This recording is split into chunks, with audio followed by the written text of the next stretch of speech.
Au nom du Père, du Fils et du Saint-Esprit. Amen. Amen. Mes frères et sœurs, nous sommes mercredi et du coup nous commémorons Saint Joseph. Et ce soir, j'ai choisi de prendre, par l'intercession de Saint Joseph, cette messe très ancienne pour la propagation de la foi. On oublie bien souvent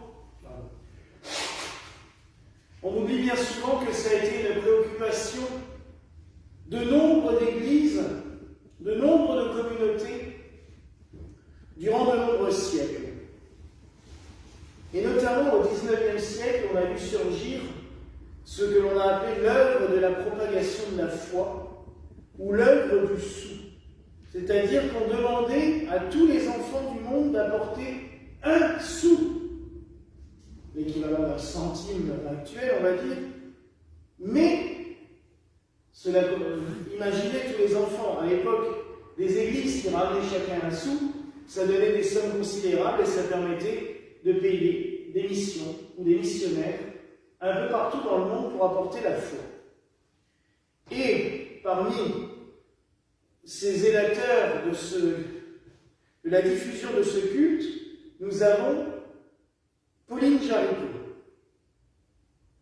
qui a connu le Saint curé d'Ars, qui a été elle-même miraculée et guérie miraculeusement par Saint Philomène, et qui a pris soin, j'allais dire, de cette œuvre tout au long de sa vie. Mais le fait de prier pour la propagation de la foi est malheureusement tombé en désuétude.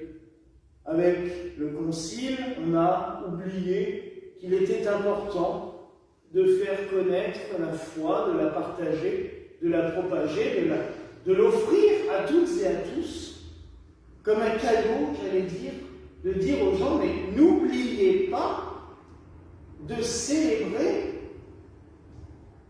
le Seigneur, n'oubliez pas de le prier, n'oubliez tout simplement pas de croire en lui, car c'est ça le problème. On oublie de croire en Dieu, parce que les gens ne le savent plus et ne le connaissent plus.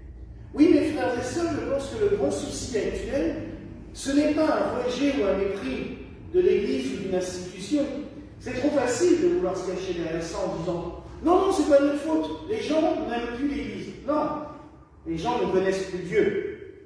Et c'est aux communautés chrétiennes de tous bords, j'allais dire, de le faire connaître.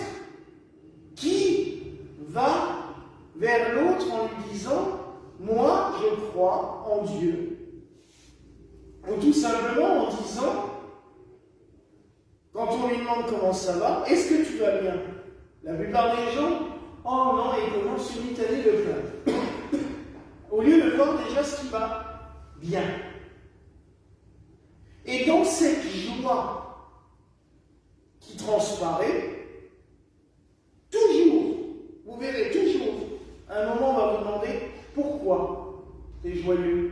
Qu'est-ce qui te donne cette joie? Qu'est-ce qui te donne cette paix? Qu'est-ce qui te donne peut-être aussi tout simplement cette assurance dans la vie, d'être sûr de toi, de ton coup. Et là, nous pouvons répondre, mais je crois. Je crois, j'ai la foi. Je crois en Dieu. Alors oui, la propagation de la foi, c'est de faire des missions. C'est d'aller porter, j'allais dire, la bonne parole aux petits indigènes. C'est ce qu'on faisait au XIXe siècle. Je me souviens d'une phrase qu'on disait beaucoup en France, à l'époque, pour justifier les colonies. À quoi ça sert? Un champ d'expérience pour nos armes, un terrain de conversion pour nos missionnaires. Voilà, ça. Mais la mission, elle est sur notre terre de France. Elle est ici. C'est valable en Allemagne, en Belgique, en Italie, partout où nous sommes présents. Mais la propagation de la foi, c'est au contact, personne par personne. Maintenant, ce n'est plus des grandes foules qu'on va récupérer pour baptiser 200, 500, 600 comme l'a fait Saint Paul. Ou comme l'évêque Rémy de Reims, quand il a converti le roi Franck Lovis, et qu'il a baptisé toute son armée d'un coup. Ça, c'est fini. J'allais dire que maintenant, la propagation de la foi, elle va se faire au corps à corps. Personne par personne. Individuellement. Et par des petits gestes. Par une attention. Par une prière. Quand quelqu'un va pas bien, dire ben viens, je vais prier avec toi. Par, oui, un sourire, une attention, un geste de bienveillance. Discuter cet après-midi avec un confrère prêtre. Entre deux enterrements, on a pu discuter un peu. Et il me dit, mon Dieu, qu'est-ce qu'il y a comme travail en ce moment? Alors sur le coup, on était parti sur le fait qu'il y ait beaucoup d'enterrements. C'est vrai que les décès nous environnent un peu beaucoup. Et après, il me dit, mais c'est un bon terrain pour prêcher. Et c'est vrai. Et du coup, on en a compris que oui, il y a du travail en ce moment, mais pas que les funérailles. Il y a du travail missionnaire. Et peut-être que c'est un moyen de toucher les gens par une cérémonie peut-être bienveillante, avec dignité, où on montre que l'on croit en Dieu.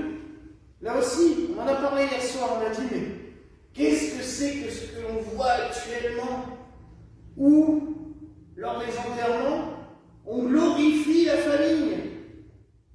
Ah, la famille ici, vous êtes en deuil, alors on les fait pleurer encore plus, on leur passe la petite chanson qui... Oui, mais la personne est souvent on l'oublie. C'est exactement ce qu'on a compris cet après-midi. On oublie le mort. Alors que si on s'occupe, le prêtre ou le clergé de l'Église s'occupe avec attention du défunt, l'accompagne, le soutient dans son passage vers la lumière, lui montre à quel point la lumière de Dieu est présente. Les autres personnes présentes, la famille, les proches, les amis, vont commencer à voir aussi cette lumière. Parce qu'ils vont se dire, mais c'est qu'on y croit. Sinon, ils ne feraient pas tout cela. La théologie anglicane dit lex credenti, lex orandi.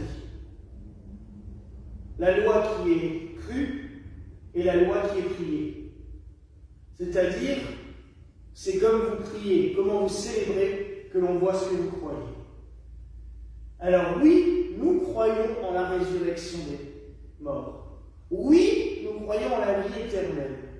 Nous croyons au paradis, au purgatoire. Et c'est pour cela que dans nos liturgies, nous devons montrer vraiment à quel point nous y croyons et le faire avec sincérité du fond du cœur. Et ne pas faire du spectacle pour faire plaisir aux uns ou aux autres. La liturgie n'est pas cela. Juste après, il y avait un enterrement qui se préparait. Civil, un jeune, terrible. Il y a 200 personnes, 200 jeunes qui étaient là sur le parvis de la chapelle. Mais civil. On va passer les chansons qu'il aimait. Sur le parvis, on avait des haut-parleurs pour passer les musiques qu'il aimait. Tout le monde pleurait. Mais où est l'espérance de la résurrection? Où est ce message d'amour? Où est cette main tendue vers le défunt, mais aussi du coup vers la famille? Parce que quand on entraîne le défunt vers Dieu et vers la résurrection, on entraîne toute sa famille avec. Et là, malheureusement, ce message ne passera pas. Alors oui, c'est une forme, mais l'exemple que j'utilise pour les funérailles, c'est pour tous les sacrements. On va priver maintenant toute une partie des catholiques de sacrements parce qu'on leur refuse de les célébrer à la manière qu'ils aiment, le rite traditionnel. Mais où est la propagation de la foi là-dedans?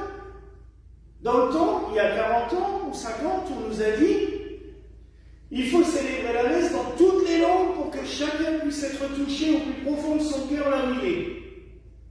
Et là, on a un groupe que je considère énorme parce que les communautés traditionnelles, il faut reconnaître qu'elles sont souvent beaucoup plus nombreuses qu'une communauté normale ou de rite ordinaire, dans le rite romain comme ils disent.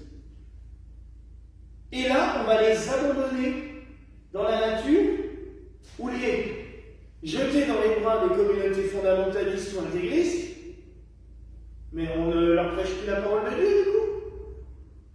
Là, eux, on a besoin de prier comme eux pour ce qui leur parle au cœur. Non, on les abandonne. Oui, mes frères et sœurs, la propagation de la foi, c'est un gros travail. Il y a du boulot. On pourrait même chanter à l'offertoire un grand chant à moissonner, parce que c'est un chant qu'on chantait quand j'étais gamin, et c'est vraiment ça. Dieu appelle maintenant ses ouvriers, car il y a du travail. Et il ne faut pas baisser les bras. Et il faut garder ce courage, il faut garder cette force, et se dire, bah oui, ok, c'est compliqué. C'est pas, c'est pas une sinecure de prêcher, d'apporter la bonne parole. Mais il faut le faire, personne par personne, par plein de petits gestes. Le nombre de gens que j'ai vus ici, quand on fait la brocante, finir par aller prier dans Saint-Joseph. Quand on a inauguré l'hôtel en 2019, on a encore fait la brocante, depuis on n'a pas pu la faire. Dans la journée, plein de gens voyaient la lumière là-bas, et du coup, c'est quoi? Voilà, on leur explique. Et ils finissent par déposer un petit cierge et faire une prière. Mais c'est ramener aussi les gens à la foi. Non, Pierre, personne par personne. Pied à pied. Et c'est comme cela que le Christ gagnera. Et qu'il redeviendra, j'allais dire, le Christ roi pour tout le monde. Alors oui, mes frères et sœurs, prions pour la propagation de la foi. Prions pour qu'il y ait de plus en plus de bonne volonté pour cette propagation. Prions pour que les ministres déjà exerçant de toutes les religions chrétiennes n'oublient pas leur ministère, n'oublient pas le travail qu'ils ont à faire et qu'ils trouvent toujours la force dans l'Esprit Saint, dans Notre-Dame et dans Saint-Joseph. Voilà la grâce que nous nous souhaitons ce soir au nom du Père, du Fils et du Saint-Esprit. Amen. Et que la paix du Seigneur soit toujours avec vous. Et avec ton esprit.